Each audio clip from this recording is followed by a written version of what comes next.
Привет, друзья! Меня зовут Анютка, я мама и хозяйка Гром. Сегодня мы поговорим о болезнях каникорса, точнее о моего каникорса, которых пришлось мне пережить в первый год его жизни. Их было две, одну мы уже побороли, вторую сейчас боремся. И надеемся на скорейшее выздоровление. Когда все у нас пройдет, я вам обязательно обо всем расскажу. Итак, первая зараза, которая к нам прицепилась, это вольерный кашель. Вольерный кашель – это вирусное заболевание, оно называется вольерным, потому что очень часто передается к одной собаке в другой, и поэтому, когда собаки находятся в очень тесном контакте, они быстренько все передаются. Передается это все воздушно-капельным путем. Для людей эта болезнь не опасна, но собакам она хоть и не является смертельным заболеванием, однако если не вылечить сразу болезнь, то может дойти до патологического состояния и воспаления легких, которое может впоследствии привести просто к гибели животного. Какие же симптомы у этой болезни?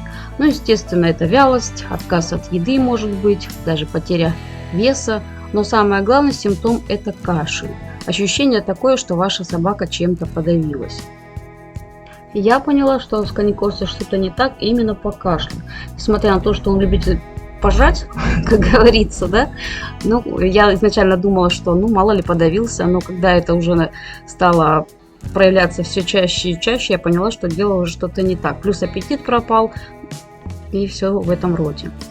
Диагностировать и лечить эту болезнь нужно, конечно же, только в ветклинике. Самолечением здесь заниматься не стоит. Ну, конечно же, я назову лекарства, которые нам пришлось принимать. Просто иногда бывают ситуации, когда просто до ветеринара никак не попасть, его просто может быть не быть. Все мы живем в разных местах, поэтому не судите, не удивляйтесь.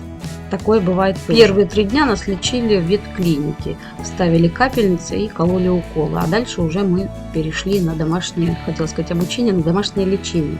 Итак, ему прописали веракол и юберин. Это колется в ногу 1 раз в день. И церукал и байтрил. Колется в холку. Кстати, очень болезненно. Тоже по очереди через день. Ну, а также там нам прописывали брызгать горлышко, витамины. И все в этом роде. Но еще раз предупреждаю, друзья, лучше домашним лечением не заниматься. В заключение добавлю, что этой болезнью может болеть совершенно любая порода. И иммунитет на нее не вырабатывается. Поэтому даже если ваша собака переболела, она может заболеть повторно. Всем спасибо за просмотр. Пока-пока.